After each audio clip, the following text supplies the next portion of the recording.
Welcome back to the Fantasy Hockey Podcast week preview again. I'm your host, Gamby, with my co-host, Brandon, and we're only talking about bangers today because it's Halloween week.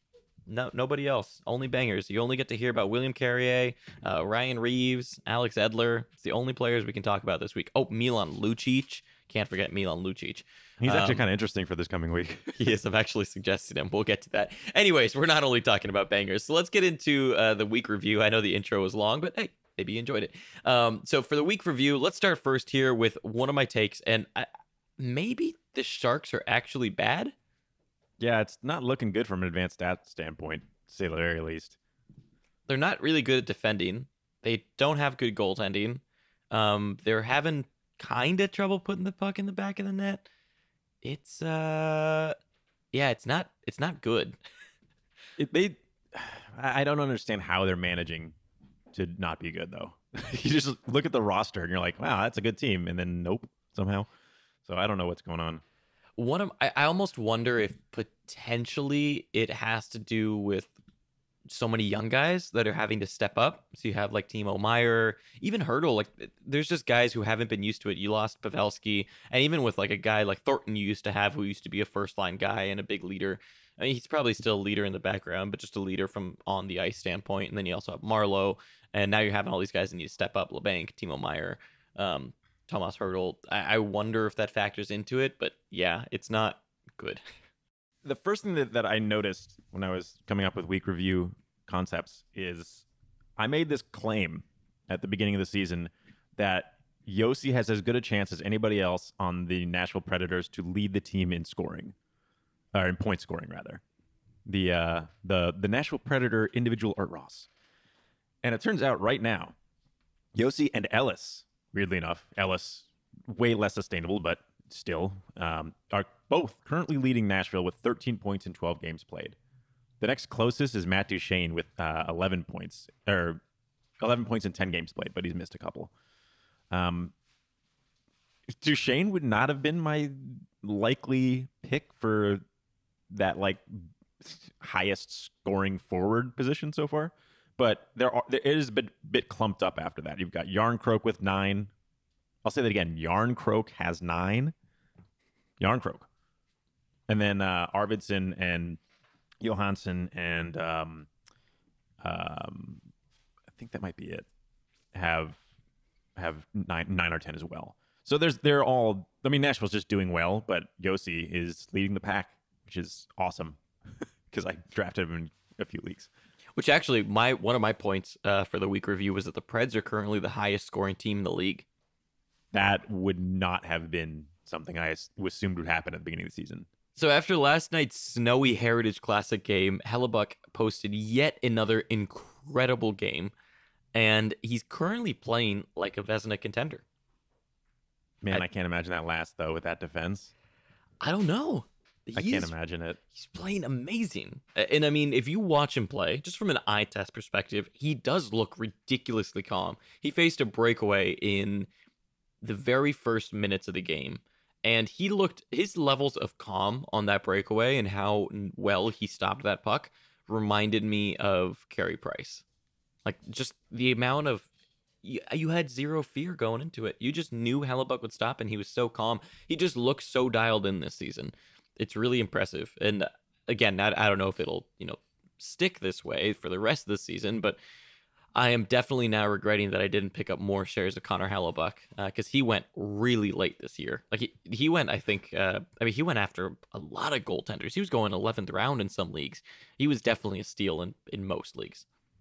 I'm still worried about him. Like, yeah, he's playing really well, but I just that team defensively is just a nightmare.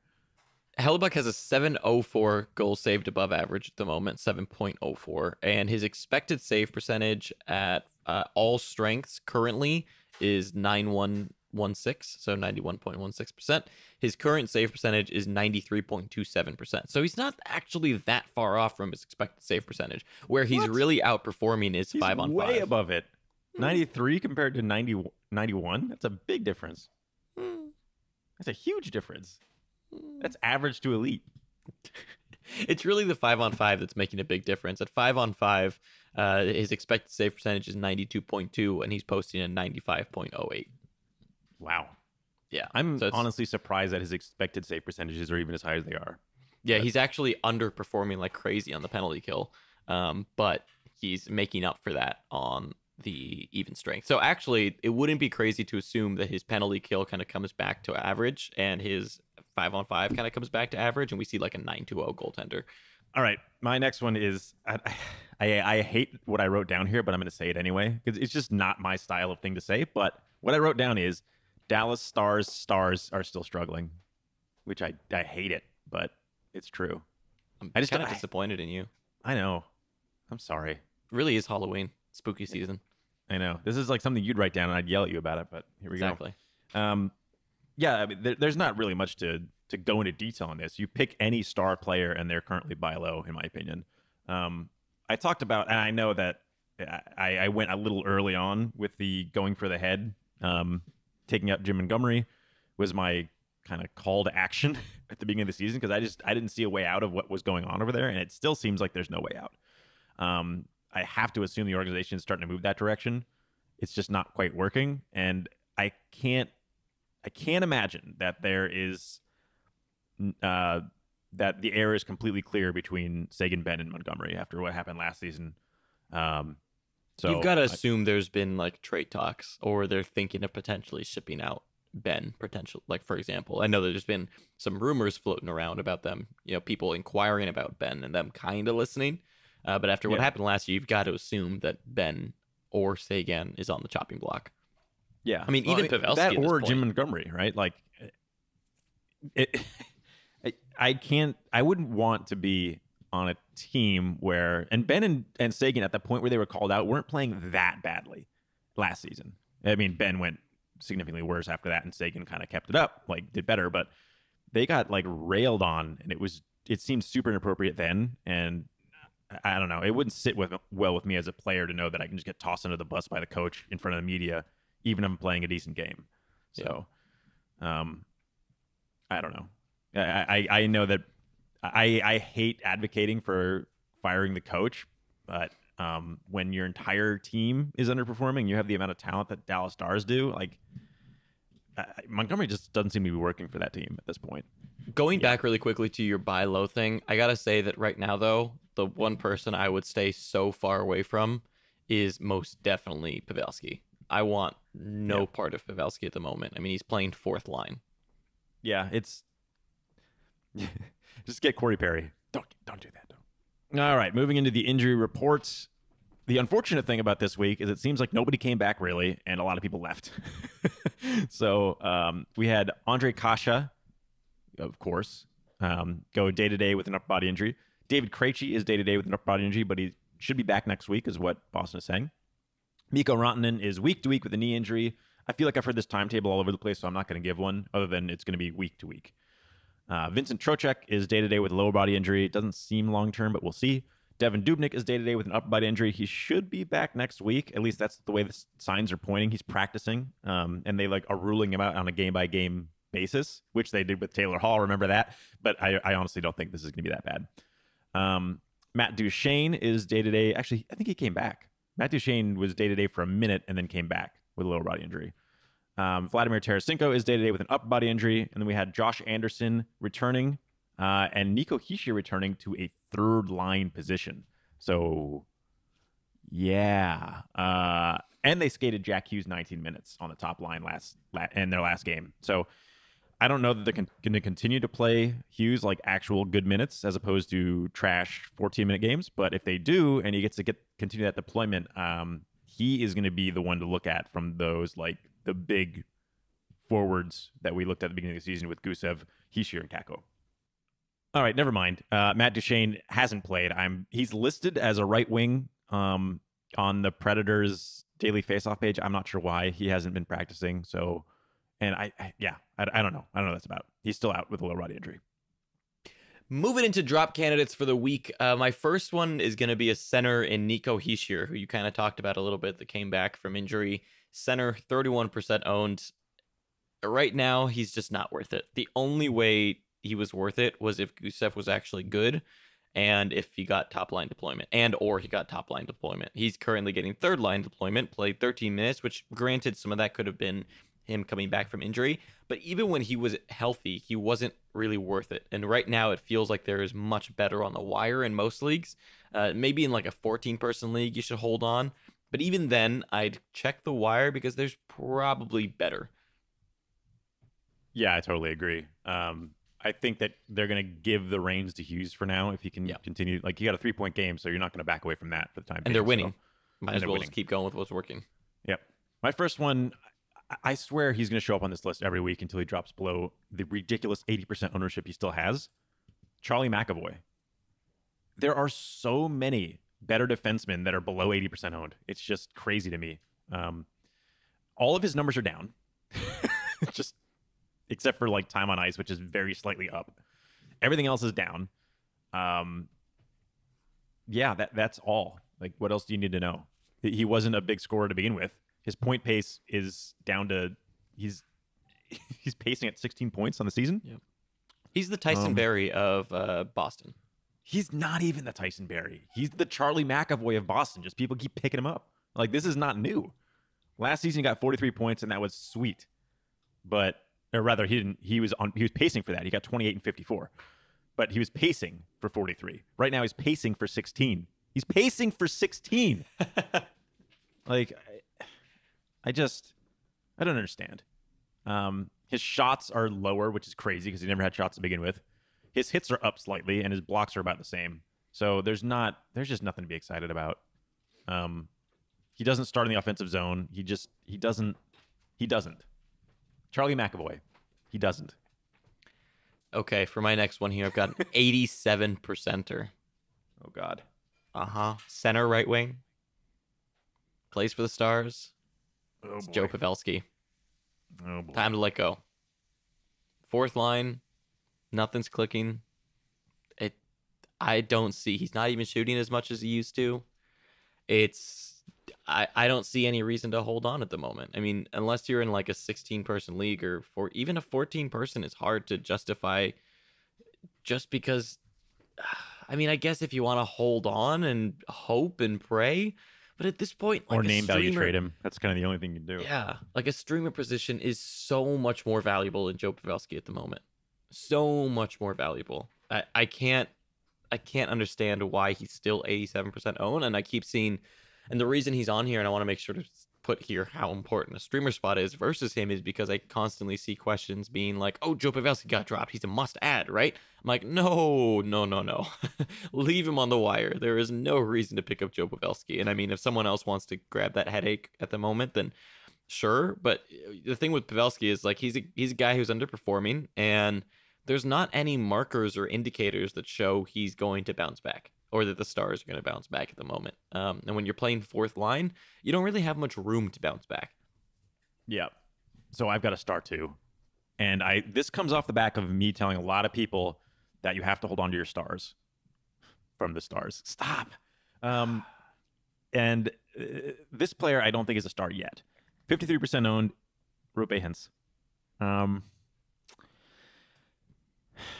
This might not be an every league type of drop, but in anything less than a 12-man, I wouldn't be holding on to him anymore.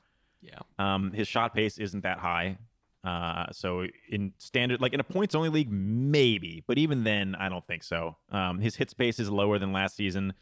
There's a lot of things that aren't indicating positively to me. He's playing the same power play time. He's not top power play anymore. And honestly, I'm assuming Dallas at some point figures it out. And I think when they do figure it out, it will not feature Hintz on the top power play, and that's going to be the big problem. Yep.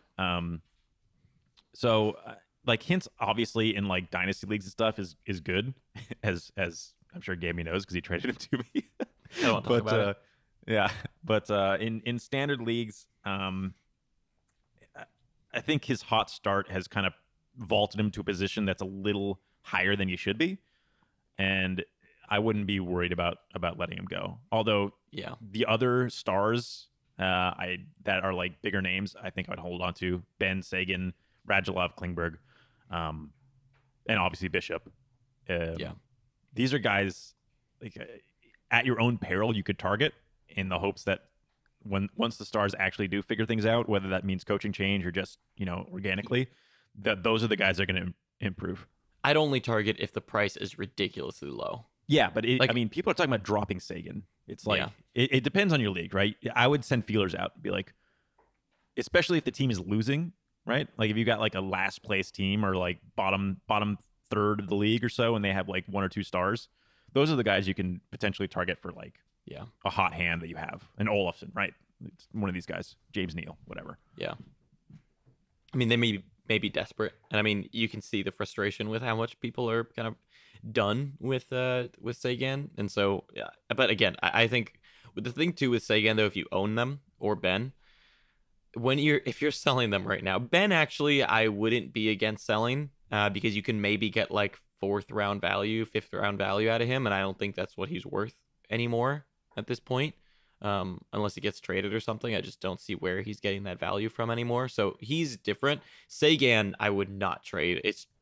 You're selling at the absolute lowest point.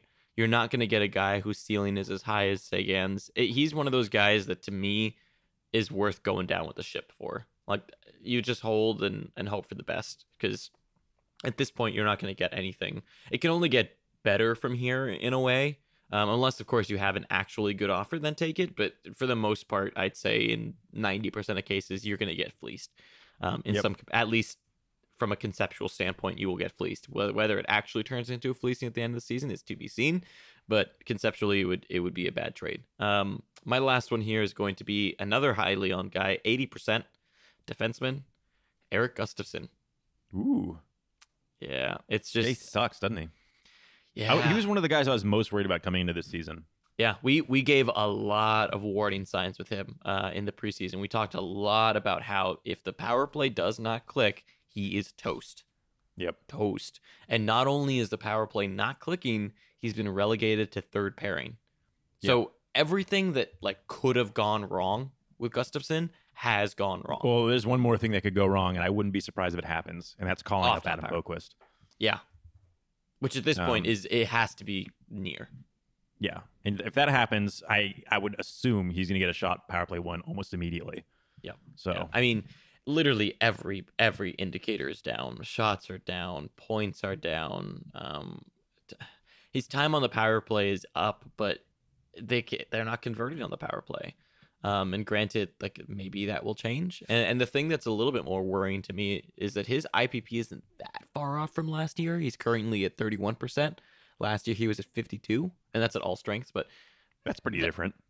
I mean, yeah, like but twice as many points almost. He's sitting at a 40-point pace. He was on 62 last year. Yeah, but I mean that's the difference right there. The IPP, you can see it. Yeah, the on-ice shooting percentage is 12%. Yeah. If he's on those extra 50%, which is the difference in his IPP, he would be at 60 pace still. I don't know. I just don't see it. I don't see a turnaround coming for Erik Gustafsson. I just don't see. I don't really see where. And I think he doesn't provide any peripherals to back you up. That's the thing with defensemen. If they don't provide you peripherals to back you up, their value drops so much if they can't get points. They're just so scary.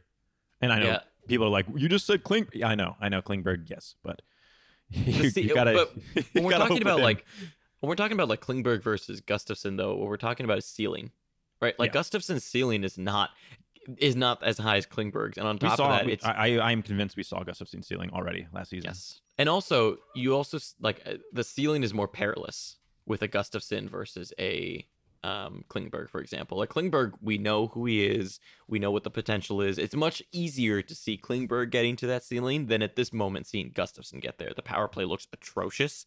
They look awful at 5-on-5. Like it's just not good. I don't see a way that Gustafsson gets back to his glory days at the moment. Yep.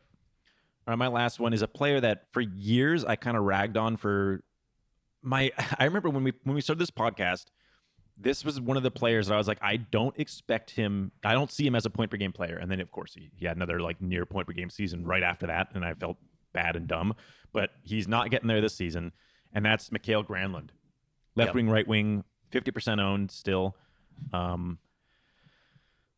He's at a 30-point pace right now. He's got second line, but second power play, and he lost. You would assume when Forsberg went out that the next guy in line to get top power play time would be Granlund. He's pretty good about it in Minnesota. He was pretty good in general in Minnesota.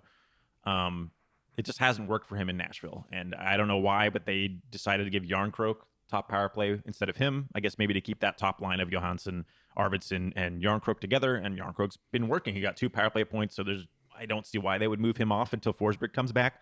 So the thing is, my whole thought with Granlund is like, if he's not going to get top power play, then the times when he'll be most valuable are when there's an injury that lets him into top power play. There was an injury, and he still did not get let into top power play. He is screwed. That's basically it. The second power play is not that great. They're going to not get a ton of ice time. All of his numbers are down, mainly because his ice time's down.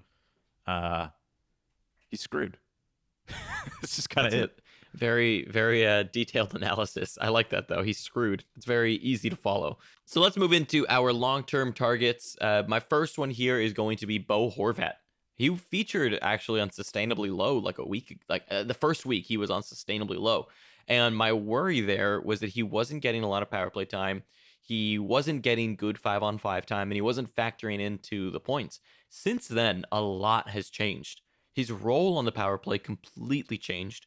And his role on 5-on-5 is actually much better. It's much more offensive. And he is killing it. And I am buying in. I do believe in this Bo Horvat hype at the moment. I believe he's sitting at around 59% ownership at the moment.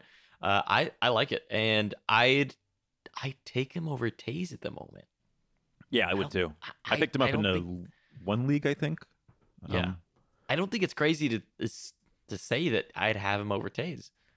What's really upsetting me right now is I actually like JT Miller. He's not one of my long-term targets because I think he's too highly owned, but I came into the season just the biggest Miller hater because he just doesn't put up peripherals, and now he's putting up peripherals and points, and I feel bad and dumb. But well. Actually, I picked him up in a league too, and it feels very weird considering how much shade I've thrown his way.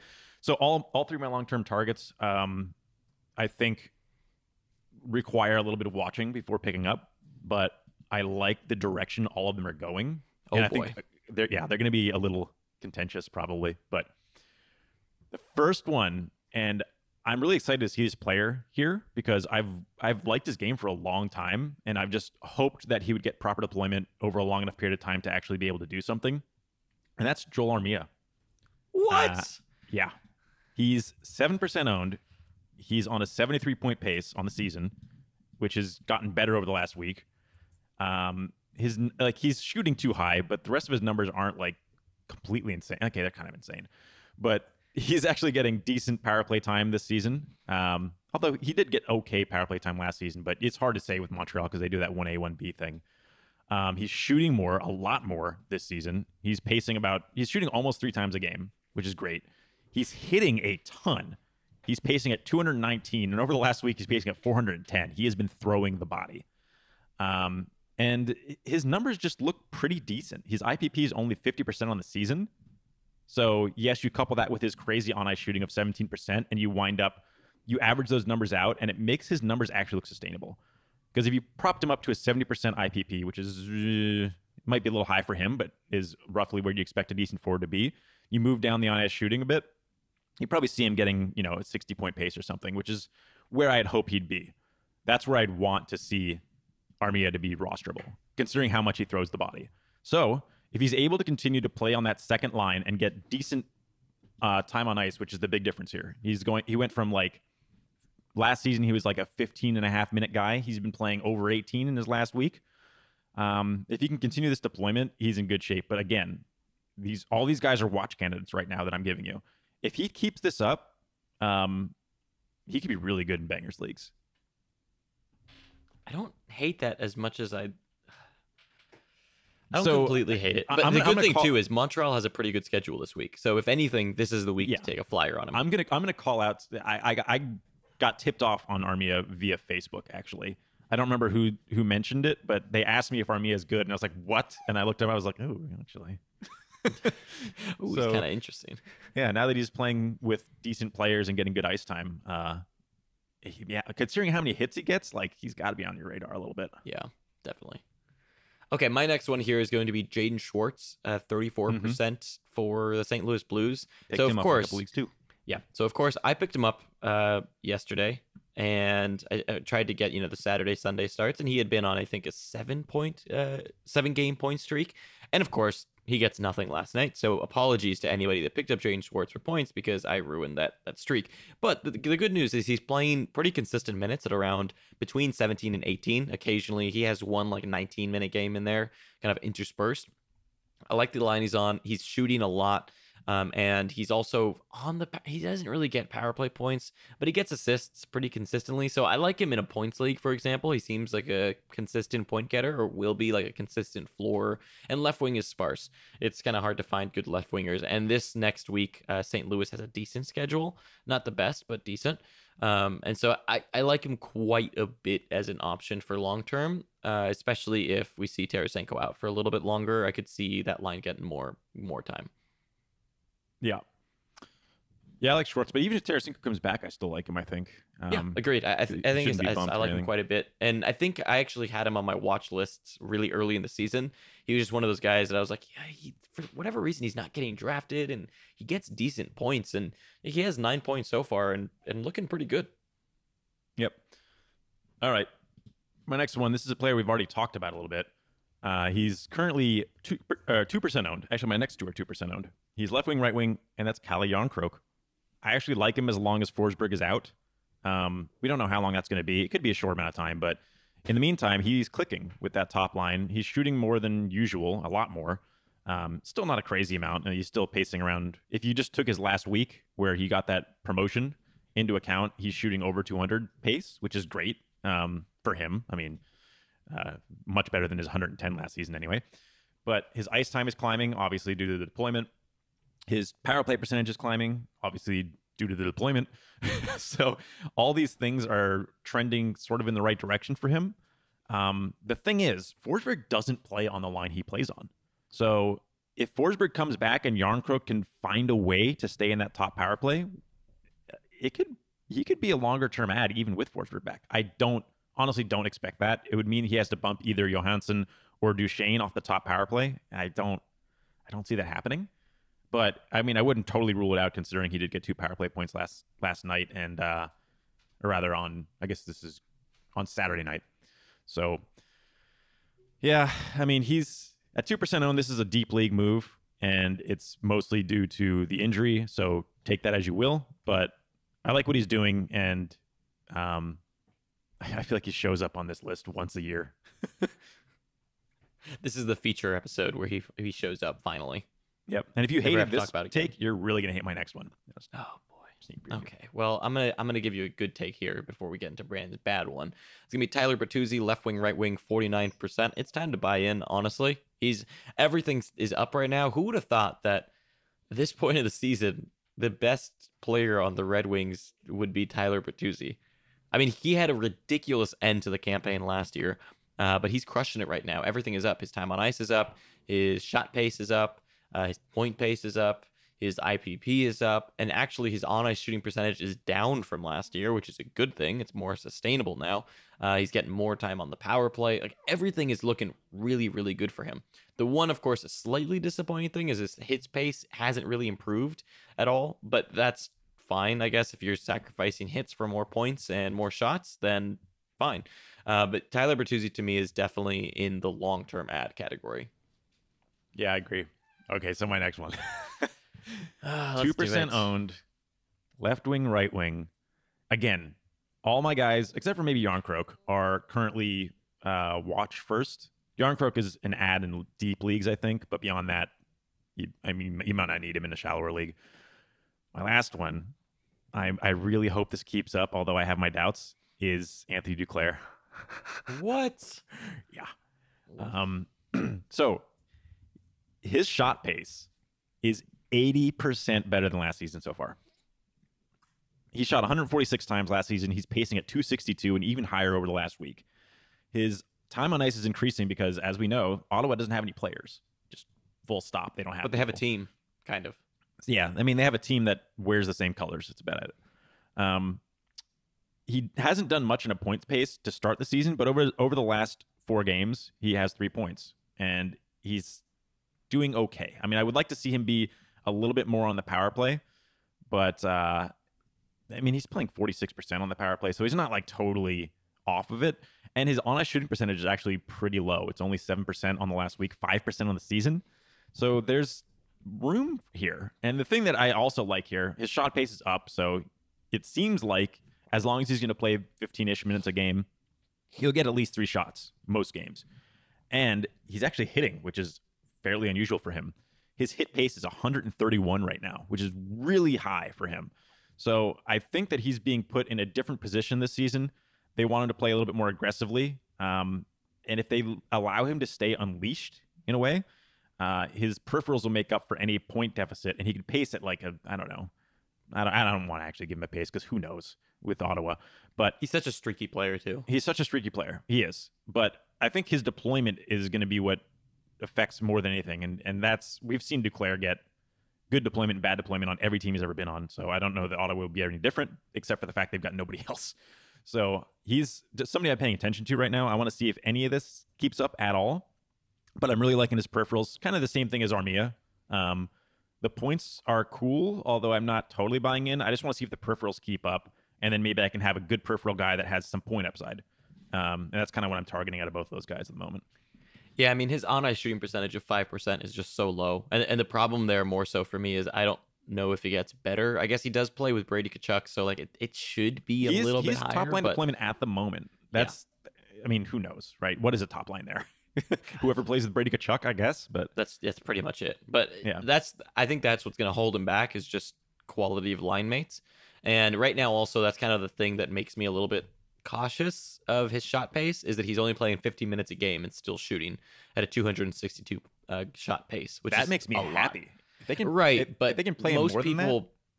But the thing is that Ottawa as a team, I think, will get worse. And the only reason that he can do that is because they control shot share while he's on the ice. I don't think that continues. Like, I think Ottawa will significantly get worse, lose puck possession as time goes on, and become a worse team, at which point he just won't be in the position to shoot this much within 15 minutes a game. Yeah, they've been doing weird stuff with him. The last little blurb about Duclair is they seem to be playing him 17 minutes and then like 10. He's not getting like average deployment out there. If you look at his history, it's 17 minutes, 18 minutes, 13 minutes, 17 minutes, 17 minutes, 15 minutes, 13 minutes, 9 minutes, 15 minutes, 17. It's weird. It's all over the place. So the thought would be if he can stay in that, like, honestly, if he's above 16 minutes a game, it seems like he's going to get a ton of shots no matter what. Every game where he plays more than like 13 minutes, he shoots like a friggin' madman. So, yeah, again, he's a guy to throw on your watch list. I don't know that I would advocate adding him except in the deepest of leagues, but I love his shot pace. I love his hit pace. And if he can get something else going with that, he can be interesting in some leagues. Especially this week, too, though. Which is kind of weird.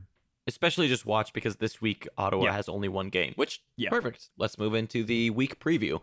So teams with 4 games are going to be Vancouver and Calgary, and that's it. The schedule this week is not very favorable to streamers. There is not a lot going on. Teams with 2 or less games are going to be Los Angeles, Toronto, Boston, New York Islanders, New York Rangers, Pittsburgh, and Ottawa, who only has 1. And then with teams that play 2 off games, so usually there's 4 or more off nights. That's normally how we'll talk about it. But there's nobody that plays more than 2 this week. So there's only 2 off nights. And the teams that play those 2 are going to be Vancouver, Calgary, Florida, and Montreal. So knowing all that and moving into the suggestions, I would have loved to suggest someone for Vancouver because Vancouver has the best schedule, in my opinion, of the week. But there's honestly nobody there. Like, unless we're talking about Bo Horvat, who was on long-term targets, there's not really much there. So moving into short-term targets, my first one's going to be from Calgary, and this is mostly for Bangers Leagues, and that's going to be Milan Lucic. Yep, I am suggesting Milan Lucic. So he hasn't gotten PIMs in a while. The PIM upside is there. He's 8% owned. But more than anything, this is for Bangers Leagues only. This is, yes, for Bangers Leagues only. Shots on goal, he gets a few every game. He's kind of averaged 2 over the past like 2 weeks. And then he hits quite a bit too. So I like him for hits. And more than anything, it's one of those things where, okay, in a week where you don't have many streamer options, those are the weeks that I prefer to stream bangers if you're in a bangers league versus points.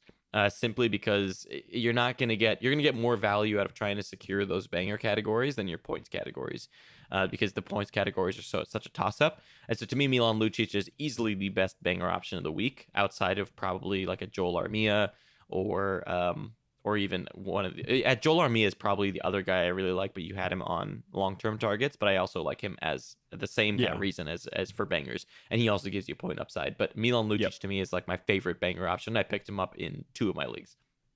So my first one is a 3% owned center, Christian Dvorak in Arizona, and the reason is because Arizona plays Monday, Wednesday, and then you can swap off. Dvorak is currently centering Kessel and Keller. Who knew? Ooh. His ice time has gone from, a little over 14 minutes per game last season. Over the last week, he's at 18 minutes per game since the promotion. He's also playing top power play with the same line. So there's a lot of things going his direction. Again, I don't necessarily think any of this lasts, but to stream him Monday, Wednesday, and then just move off is a pretty interesting option. Yeah, I like him in deepish leagues. And again, the idea would be you play him 2 games, then you maximize your starts using him. Yep. My next one here is going to be Dennis Mulligan of Florida, left wing, right wing, 2% owned. He's not the best option in the world, in my opinion, but he's been hot. He's been red hot for Florida on a 4-game point streak. Has been killing it. He gets you no peripherals, though. So he is a points league option. If you're in a points league, you're getting him for the point upside. But he's only got pointless in 1 game so far this season. Two games this season. The very first one, and then the one against New Jersey where they won 6-4, of course. But that's the thing. Right now, Florida is actually putting the puck in the back of the net a lot, and part of that is coming down to their depth forwards in large part. So, and Dennis Mulligan seems to be getting in a lot of them. He's playing around 15-ish minutes at the moment. It kind of depends. It's fluctuating. He played 16, then 15, 12, then 14, 41. So it's gone down a little bit, but for the most part, he's sticking in like that 15 range is safe to say. And again, no peripherals, but for points, I actually do like him as a little bit of a. But my next one's going to be from Montreal, although I do like Armia, but like we mentioned, he's already been discussed. So if you need banger stuff, I might go Armia over this player. But Tomas Tatar. Yep, I had him too. He's currently 40% left wing, right wing. All his numbers are pretty sustainable right now, which is a good sign, and he's at 8 points in 11 games. So I'm actually surprised that he's only 40% owned. He plays a decent amount of the team power play at over 50%. His ice time is up from last season. Everything's trending in a decent direction for him, and he's just a good streamer option. If you don't want to even hold him, in a lot of leagues he can be held at the way he's playing right now. Yeah, agreed. Yeah, he's close to getting to long-term target territory. I don't know. I think I'm still hesitant to suggest him given his minutes. I mean, he did play 18 last game. He gets decent shots, but he's kind of streaky, honestly. He goes on these stretches of points and then no points, and it's hard to recommend him for long-term, but he's honestly getting there. He's getting close to long-term target territory.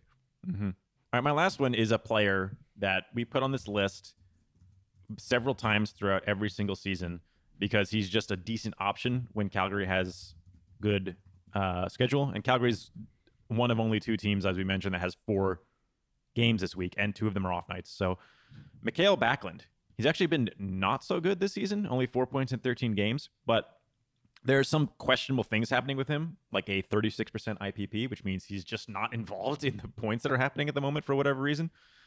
He's not a power play point guy. You're not going to get power play points out of him, but his time on ice is pretty much in line with last season. Everything looks like he should be getting more points than he is, and 4 games. Like, that's kind of the thing. If you can play him all 4 games, which you probably can't because Saturday, but even being able to play 3 games from most teams is good this week because Saturday, every team except for 3 play. So it's really hard to find a way to avoid Saturday. But so you'll probably get 3 games out of Backlund because even the heavy game days that aren't Saturday aren't that heavy. So 3 games is better than 2. That's kind of the thing. Being able to stream from Vancouver or Calgary is going to give you a bonus in leagues that don't allow you to like constantly move guys. If you have like a 4 move limit or whatever, or even less, Backlund could be your guy just straightly out of game starts. And I think of the teams between Vancouver and Calgary that have widely available players, Backlund and Lucic are kind of like the only options depending on what your league settings are. Actually, Backlund and Lucic are on the same line. Oh God. You could double dip. Oh, Lucic, what is happening with you? Okay, and that is your week preview leading into Halloween here. So make sure to use our Off Nights tool as well on the site to help you do streamers this week. It's really useful, and we also put out a video to explain how to use it. Also came out with some new things to indicate whether a team is tired and everything, so it helps out a ton. We personally use it. You can check it out on fantasyhockeypodcast.com. Other than that, thank you for listening, and we will catch you for Unsustainable Wednesdays on, well, Wednesday. Well, what I do think is funny about the Off Nights tool, as a quick aside, is as soon as you put out the video, we updated the tool with some more information, which will show you off nights, of course, that's the tool's purpose, but it'll show you home and away, and it'll show you tired sludge matches and opponent tired, like at a quick glance at the overview. So it's a really great tool. Thanks to Zero Gar, my cousin, actually, in the Discord for building that for us.